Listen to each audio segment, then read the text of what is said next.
Hello বন্ধুরা, Bengali কিচেনে তোমাদের সকলকে স্বাগত।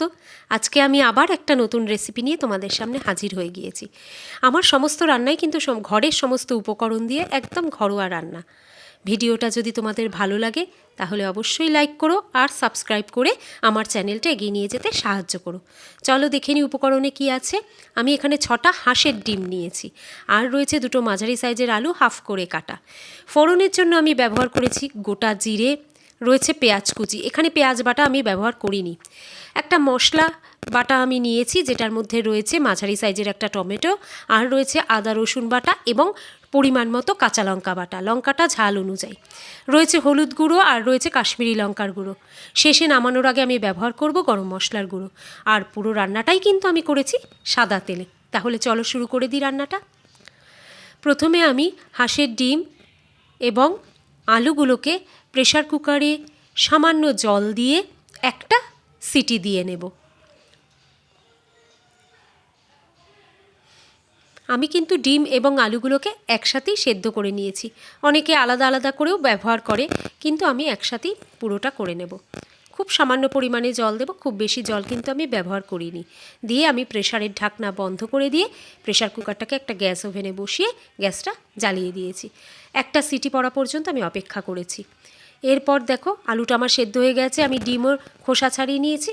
এরপর আমি আলুতে আর ডিমে নুন হলুদ পরিমাণ মতো দিয়ে একটুখানি মাখিয়ে নেব।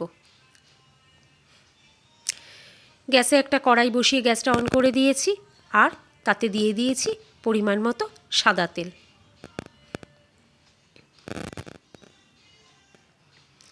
প্রথমে আমি ডিমগুলোকে ভেজে নিচ্ছি।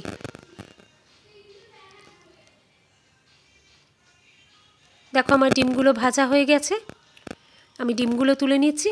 এবার ওই তেলেতেই আমি আলুগুলো ভেজে নেব।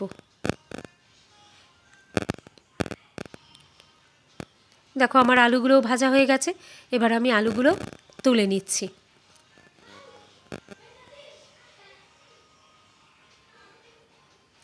এরপর আমি ওই তেলে ফোড়ন দিচ্ছি সাদা জিরে,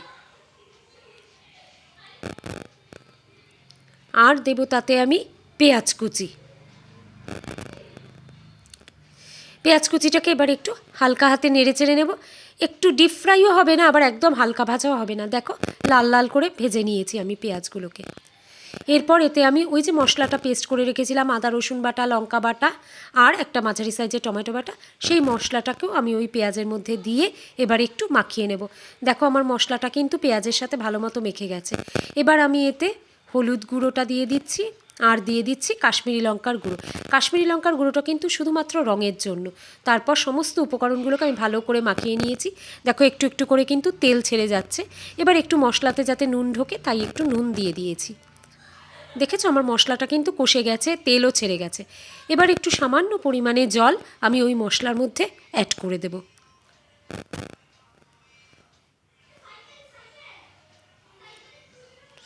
আর পরিমাণ মতো এবং স্বাদ অনুযায়ী নুন আমি দিয়ে দেব।